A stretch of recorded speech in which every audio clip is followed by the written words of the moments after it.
África, equívocos comuns. Achar que a África é um país, né? Achar que existe entidade chamada o africano. Você jura? Precisamos falar de África. Cultura, história, identidade. É a minha proposta aqui. Vamos lá?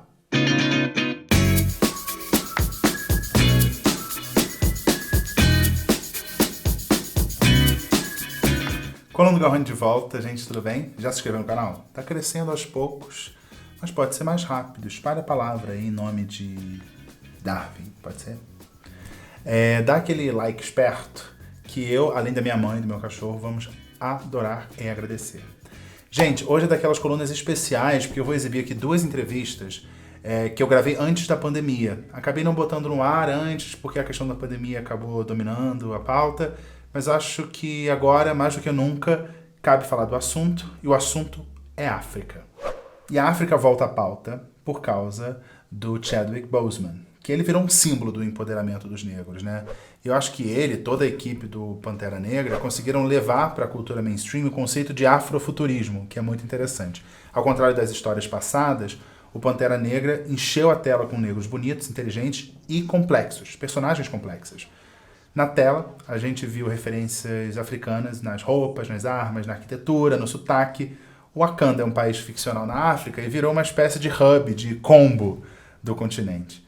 É uma África de faz de conta, mas vamos combinar que insolitamente é um dos poucos contatos que muita gente tem com a África, né? E o conhecimento geral sobre a África geralmente é muito pequeno. Na escola, por exemplo, a África, pelo menos na minha época, entrava para explicar basicamente o colonialismo europeu. A gente aprendia sobre os escravos. Hoje, a luta antirracista fez esse conceito até ficar obsoleto. Escravo não é algo que se seja, mas é algo ao qual a pessoa está submetida à força. A gente nem pensava nesse detalhe, uma coisa que é tão óbvia, né? Ninguém é escravo, mas sim escravizado. E é isso. A gente aprendia sobre a África como fornecedor de mão de obra escravizada. A África volta à sala de aula na partilha da África quando ela foi dividida pelas potências europeias. Portugal ficou com Moçambique, Angola, a Bélgica equatorial, só para dar alguns exemplos. A descolonização também é assunto na escola. E a gente aprende um pouco também sobre Nelson Mandela, apartheid. Mas a África é basicamente a história da colonização e descolonização quando a gente fala de ensino no Brasil. Pelo menos na minha época, me atualizem, por favor. Eu só fui descobrir, por exemplo, o que significou Tumbactu, no Mali, por conta própria. E é uma história super legal, eu recomendo que vocês leiam sobre isso. Eu acabei conhecendo a África por conta das notícias protagonizadas pelos seus ditadores históricos. São muitos. Idi Amin, de Uganda, Robert Mugabe, do Zimbábue, o Teodoro Obiang, da Guiné Equatorial, Charles Taylor, da Libéria, o Omar al-Bashir, do Sudão, e tem do Bouteflika na Argélia, o Muammar Gaddafi na Líbia, no Egito, o Hosni Mubarak, que é atualmente o general Sisi.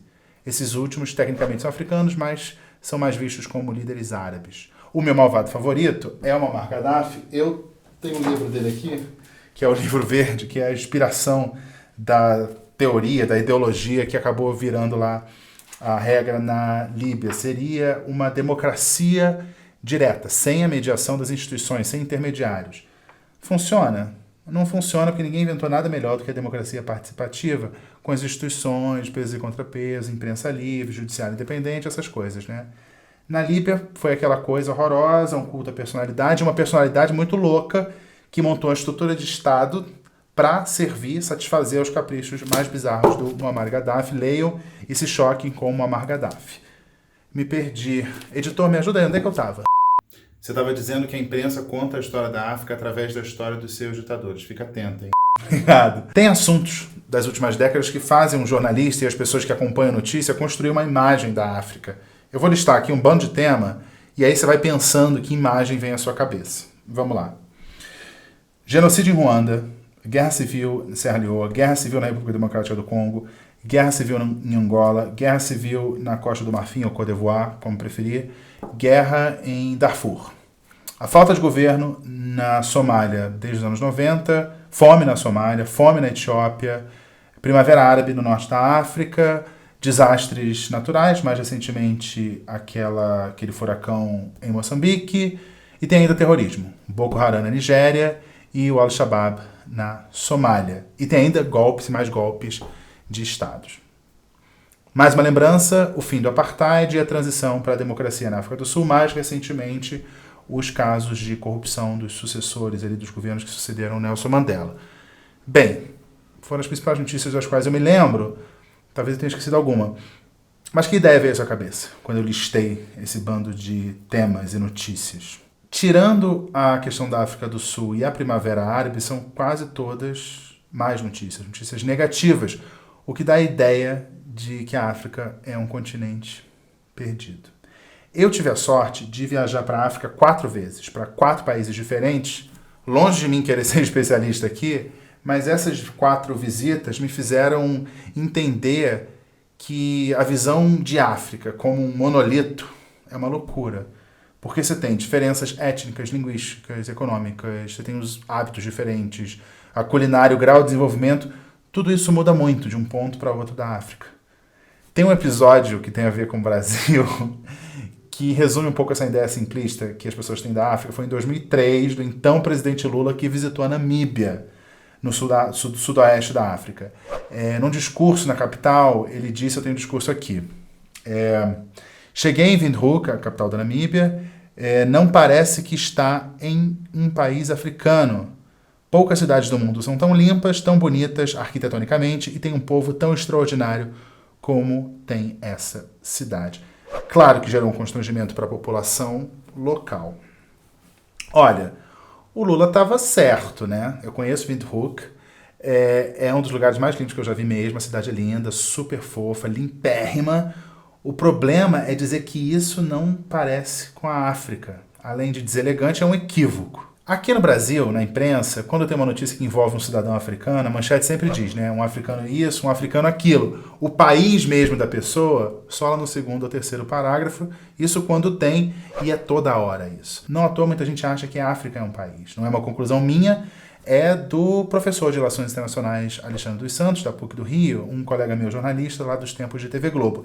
E também é uma percepção que foi sentida pelo Vincent Ayala, que é um cidadão da Guiné-Bissau, que está há 10 anos aqui no Brasil. Guiné-Bissau é um dos países africanos que tem português como língua oficial. Vincent, obrigado por aceitar o convite para conversar comigo aqui na minha coluna. Que equívocos mais comuns você ouve nesse seu tempo que você está aqui no Brasil? Eu acho que o maior e o principal equívoco que as pessoas cometem é achar que a África é um país, né? Tratá-lo como um país chega a ser absurdo, assim. Eu acho que é um dos mais equívocos, assim. Então te incomoda. Muito absurdamente, porque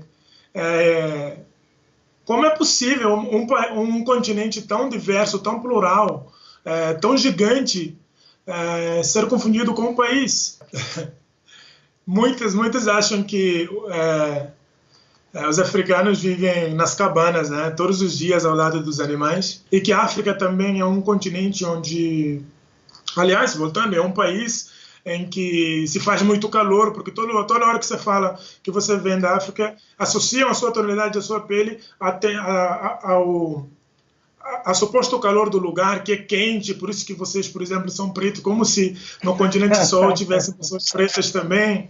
E é uma coisa absurda, assim, ninguém nunca imagina que tem países do continente africano que faz tão frio quanto em outros países da Europa, saca? É isso, às vezes também a galera nos estereotipa muito com essa questão das doenças, acham que, tipo, essa ideia que se vendeu sobre a pobreza do continente, das mazelas, muita gente já me perguntou se eu tinha HIV, porque, então, são essas imagens assim, que se repetem e, enfim, nos incomodam muito, assim. Já elogiaram o seu português? Já, opa, você não tem noção.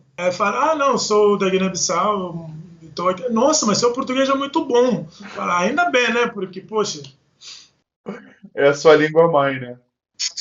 Exato. Ainda acham que existe uma língua africana, uma língua que todos os africanos falam, né? Alexandre dos Santos, você sabe que eu tenho a sorte de ter amigos muito inteligentes que eu fui encontrando ao longo da vida, e aí eu vou lá, aproveito e trago eles para minha coluna. Então, obrigado por aceitar conversar comigo. São seus olhos. Porque... Obrigado a você pelo convite para a gente bater um papo, né? Pois é. Quanto tempo que eu não te vejo. Exatamente. Pelo menos virtualmente a gente se vê.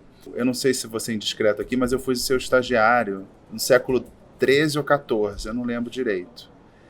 E desde então, você já entendia muito de África. Então, o tempo que eu tenho de jornalismo, você tem de África. Pelo menos isso. Deve ter mais. Então, você é uma pessoa muito gabaritada. Mas a minha primeira pergunta é alguma coisa que com certeza vão pensar. Então, estão vendo essa imagem aqui, 2 homens brancos conversando sobre África. Eu tudo bem, porque eu estou entrando com a ignorância. Então, eu estou livre de crítica. Mas e você? Você já recebeu esse tipo de crítica? Como você respondeu ou como você responderia? Já recebi, e aí o que eu faço é me antecipar e deixar muito claro qual é o meu papel como um homem branco que vai dividir um conhecimento sobre a África. Eu deixo muito claro que eu sou uma pessoa que tive o privilégio de ser branco, estudei e hoje estou no lugar talvez de alguém negro que não teve o mesmo privilégio que eu, dando aulas sobre África. Eu sempre digo que eu estou usando o privilégio que eu tive de ser branco para adquirir um conhecimento, e agora eu estou dividindo com as pessoas, porque eu acho que o mais importante é dividir. Eu me junto a várias outras pessoas que, independente da cor que elas tenham, estão focados numa missão, diria eu, que é desfazer os estereótipos todos que foram construídos há muito tempo sobre o continente africano. Uhum. Quais são essas concepções equivocadas que você mais ouve na sala de aula, por exemplo, quando se fala de África?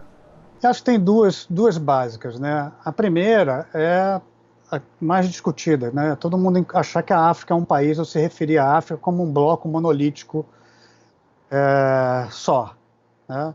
E a segunda é achar que existe uma entidade chamada o africano. A gente se refere às pessoas que vivem no continente africano como uma pessoa só, né? O africano, isso é uma característica do africano. Essas duas imagens, elas não existem, elas são uma construção que dentro delas, inclusive, tem um grau enorme de preconceito e de racismo. As pessoas acham, pelo menos alguns dos meus alunos, quando chegam no início do semestre, eles têm aquela imagem do continente africano e dos países africanos como lugar onde você tem um monte de gente negra lutando entre si em lutas que você não consegue entender, lutas fratricidas ou pessoas morrendo de fome. Não é assim. Você tem muitas cidades desenvolvidas, você tem capitais que são lindas em termos arquitetônicos e que as pessoas vivem como se estivessem em São Paulo ou no Rio de Janeiro. Lista aí para mim algumas cidades. Você tem, olha, África do Sul, Joanesburgo e Pretória e Cidade do Cabo. Você tem Dakar, no Senegal, que foi onde eu visitei. Você tem Praia, que é a capital de Cabo Verde. Você tem a própria Lagos, que não é nem a capital da Nigéria, e Abuja. Você tem Kigali, no Ruanda, que também é um centro enorme, assim, uma cidade linda. Tem Dodoma, que é a capital da Tanzânia. Tá a própria Dar es Salaam também lá.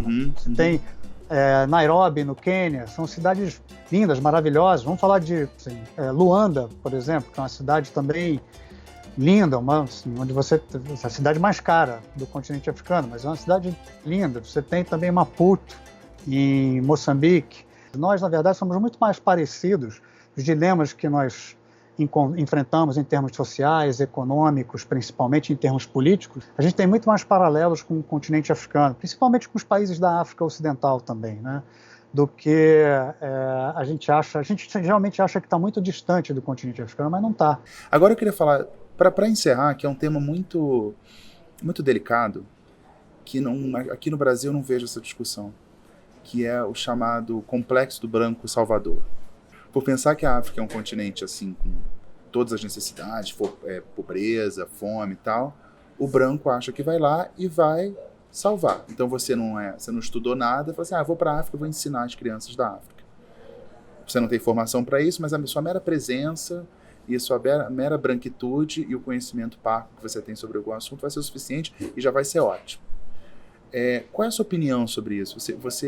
Você concorda que existe esse complexo? Você critica quem faz esse trabalho assistencial sem ter qualquer preparo para isso, achando que qualquer migalha para o africano já é uma maravilha? Eu critico muito isso. Eu não critico a boa vontade das pessoas. Falar de uma maneira generalista é ruim. Mas o que eu posso dizer é, assim, se essas pessoas querem ir para fazer a diferença de alguma maneira, vão como voluntários, mas escolham as instituições que vão levar você para lá.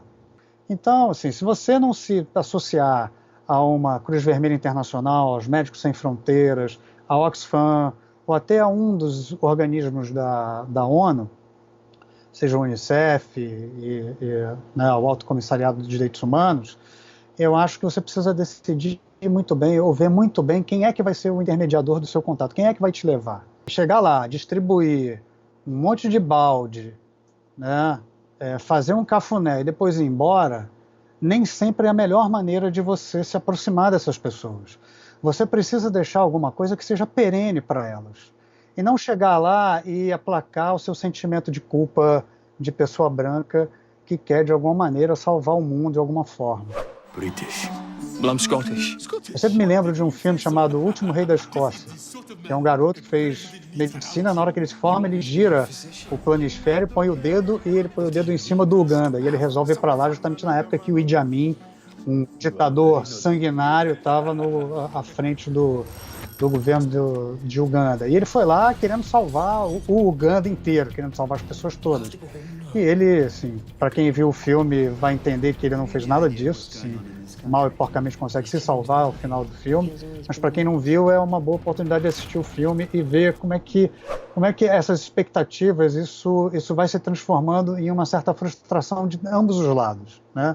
Existem muitas missões cristãs, né, que vão para o continente africano para ir para lá, para levar a sua visão religiosa e, de certa forma, isso é muito ruim, porque a imposição de um olhar, e cansado de ver gente que vai para o continente africano para tirar selfie, cercado de crianças negras, que ela, no meio da sua branquitude, tira várias fotos e pronto, já se deu por contente, porque já garantiu a foto do Instagram, E do Facebook foi embora, né? O Instagram é o de menos. Eu já vi gente com foto no Tinder.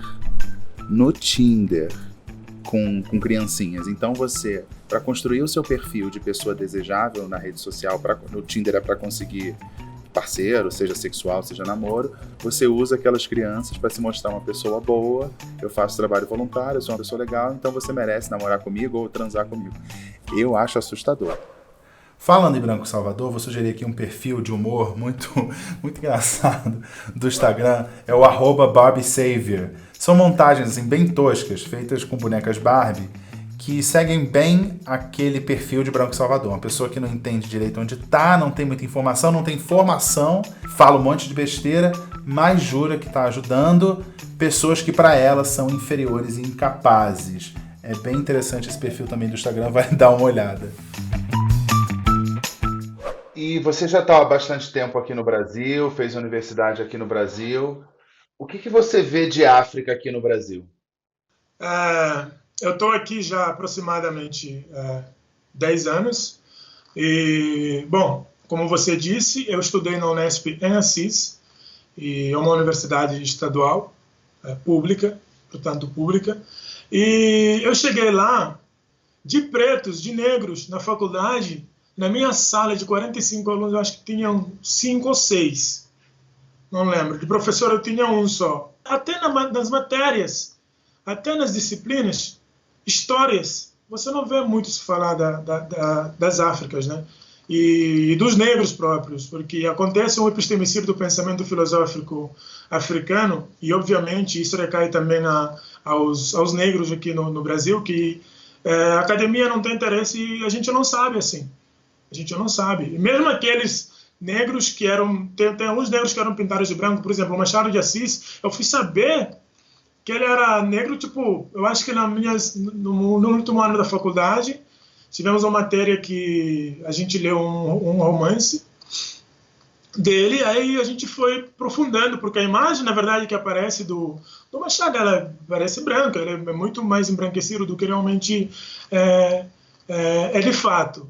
Vocês viram aí a camisa do Vensa, né? Faz parte de uma campanha, um contraponto, pelo menos uma tentativa de contraponto à falta de informação que rola aqui no Brasil sobre a África. Começou com a confecção de camisas com a frase, agora tem mais, tem caneca, tem moletom, adoro moletom, vocês devem ter percebido. Tem várias cores agora, super legal. O perfil no Instagram é o @vistoáfrica, vale a pena dar uma conferida.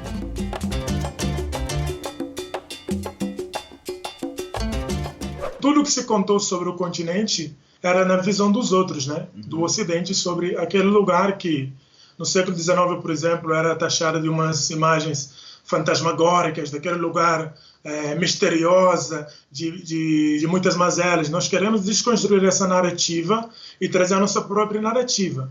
Então, e tem um ditado moçambicano, que é muito difundido também, que fala o seguinte: até que os leões comecem a contar suas próprias narrativas, a narrativa de caça sempre vangloriarão o caçador.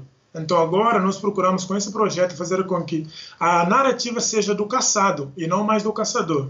E para isso precisamos dizer que a África não é um país, e sim um continente diverso, mais de 50 países, multicultural, multiétnico, multilinguístico, e a gente quer trazer isso e para levar para os espaços também acadêmicos, né? Eu acho que isso é importante porque é uma forma de desconstruir não só a narrativa, mas também de lutar contra essa imagem que se impôs ao povo africano e seus descendentes, né? Alexandre dos Santos, muito obrigado por deixar mais complexa essa questão, né? Porque, não, mas é isso. A gente falou pouco, a gente deu uma arranhada no que são os assuntos a serem discutidos sobre o continente africano. A gente não aprofundou sobre nenhum país e também nessa coluna não daria tempo, né, para se aprofundar em nenhum dos países. Mas é só essa ideia de quando falar de África, pensar um pouco e não ir direto para o estereótipo. Esse era o objetivo da conversa, eu acho que a gente atingiu. Exato. A África não é um país e não existe essa entidade que é o africano. Isso não existe, né?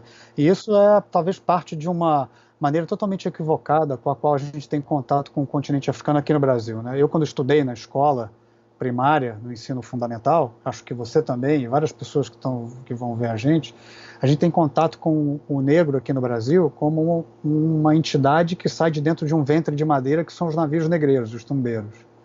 É o único momento em que a gente tem contato com a África e com os africanos trazidos de lá. Então a gente já começa a ter um contato com o continente africano e com os negros africanos e os negros brasileiros de uma maneira totalmente enviesada, tendo todo incutido aí várias questões de racismo e preconceito, e o racismo estrutural, o entendimento, né, de que o racismo estrutural é algo normatizado e que a gente às vezes pouco questiona, começa daí, dos livros didáticos e a maneira como a gente tem contato com o continente africano na nossa escola. É isso. Então, acho que essa conversa é um ponto de partida bom para a gente entender as complexidades nossas e do continente africano também. Que serve para os jornalistas também, né? O jornalismo também ajuda a dar uma estereotipada nisso. Alexandre, muito obrigado e espero conversar com você no futuro sobre, talvez aprofundar, né? Em vez de falar dessa coisa mais genérica, a gente aprofunde um assunto para a gente entender melhor esse continente que está tão próximo da gente, né? Está tão próximo da gente. Fisicamente. Sim. E também acho que até historicamente, socialmente, espiritualmente, se for espiritualmente também, isso. Obrigado, Nelson, pelo convite. Um abraço para você. Tchau, até a próxima. E do que você sente falta na África, aqui no Brasil? Eu acho que é desse ambiente assim tão harmonioso, tão diverso, em que as pessoas são vistas da mesma forma, em que as pessoas ocupam os mesmos espaços, com os mesmos objetivos, sem nenhum olhar, porque eu acho que o que me incomoda muito aqui são os olhares, né? Tem lugares que você vai já sabendo que a sua presença ali não é aceitável, saca? Porque, na verdade, a minha consciência sobre o ser negro eu descobri aqui no Brasil, porque na Guiné, por exemplo, falar sobre a questão racial de maneira estrutural, isso não existe. Então você aprendeu o que é ser negro aqui no Brasil, é isso? Aqui no Brasil. Eu me descobri negro aqui no Brasil. Que curioso. Porque tudo que você faz parece que tem um lugar assim que é para você, que é destinado para você, saca? Tem lugares também que você já sabe que não é para você. Isso é perceptível. Quando você está nesses lugares, os olhares te destroem, assim. Vincent, muito obrigado por essa conversa.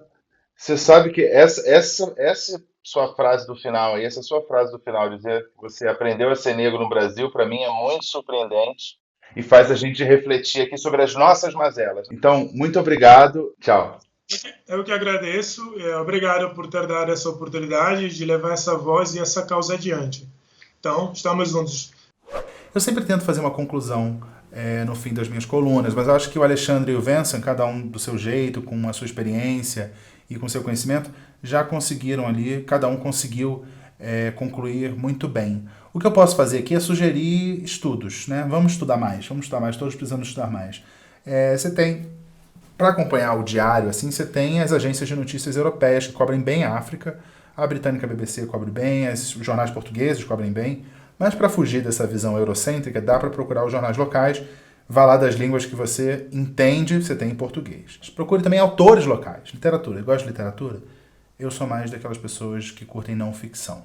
Quem puder viajar para a África, viaje para a África, mas não é só para ver bichinho e beleza natural, não. Hein?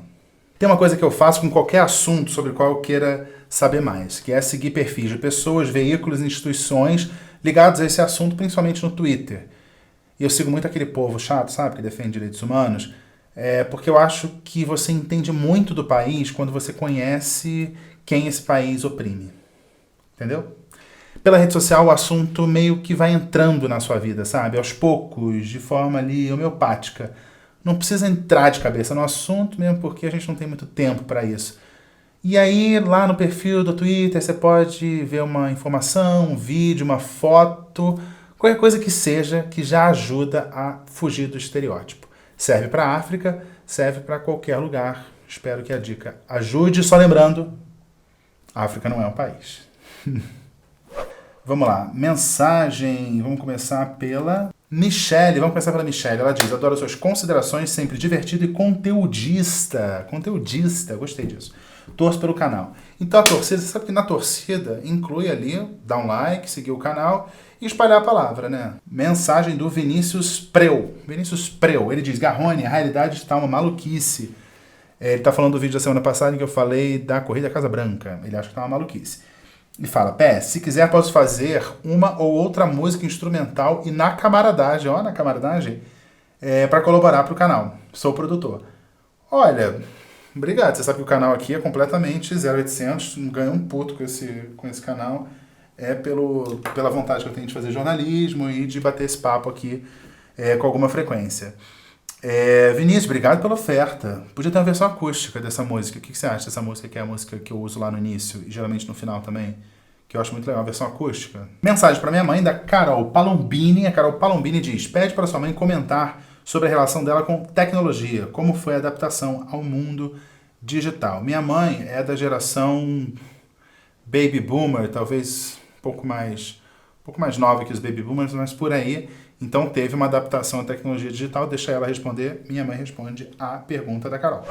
Boa tarde a todos que nos assistem, em especial para Carol Palombini, que me fez uma pergunta, nos deu um tema para falar da minha adaptação ao mundo digital.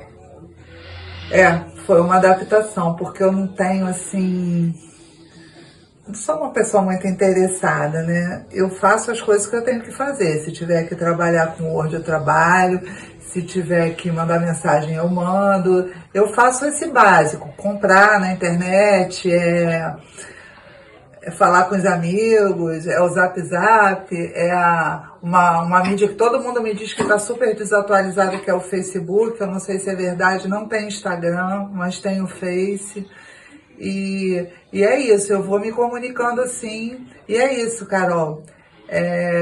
O mundo digital é um mundo à parte, realmente, né? E, gente, o Francisco tem um hater. Eu achei muito engraçado. A pessoa chegou e mandou uma mensagem. O Welton diz: cachorro horrendo, credo. O que eu acho mais legal dessa história é porque não existe, pra mim, categoria de cachorro feio. Não existe cachorro feio, porque cachorro é sempre bonitinho. E é engraçado, porque o Francisco também, ele é estrela. O Francisco não assiste YouTube, muito menos lê comentário. Então ele não vai ver o comentário do Elton. Mas é muito interessante. A pessoa perde seu tempo para insultar um cachorro. É isso. Mas o Elton é minoria, porque tem gente como a Yara, ela diz: muito fofo esse Francisco, pode participar sempre. Então eu tô com a Yara, tá? Desculpa o Elton, tô com a Yara. Porque o Francisco sempre quer participar. Ele é desses. Ele sempre quer participar, tem a coluninha dele, tem que gravar material toda semana. Eu sei, ele é estrela, mas tem o compromisso semanal de fazer o vídeo para a coluna. Essas foram as mensagens, obrigado pelas mensagens, mandem mensagens sempre, eu leio todas, tento ler todas. A coluna do Gaone fica por aqui, a seguir a coluna do Francisco, o que será que ele aprontou nesses últimos dias? E não esqueça, lá no sábado tem a coluna Vi no Zap, com os absurdos que eu encontro no grupo de WhatsApp dos bolsonaristas, e tem o 4 Quartos, que é o programa de quinta-feira, de quinta, como diz aqui em São Paulo, 8, 8h30 tá no ar, são 4 pessoas espalhadas pelo Brasil e por fora, para falar de assuntos relevantes para si. E como são pessoas interessantes, são debates interessantes com pessoas interessantes. Não tem novidade por aí, porque além do vídeo aqui, dos vídeos aqui no canal do Coluna do Garrone, eu vou estrear em outro canal no YouTube, um canal muito maior. Muito maior. Mas vocês serão os primeiros a saber, então me sigam nas redes sociais para vocês saberem em breve, em menos de um mês. Menos de um mês porque tem um preparo, tem que pensar em cenário. Figurino, vocês perceberam que figurino eu não ligo muito. Então vai ser em breve, vocês serão os primeiros a saber. Então é isso. O Coluna do Garrone fica por aqui, a seguir Coluninha do Francisco. O que será que ele está aprontando? Eu espero você a qualquer momento. Tchau, até a próxima.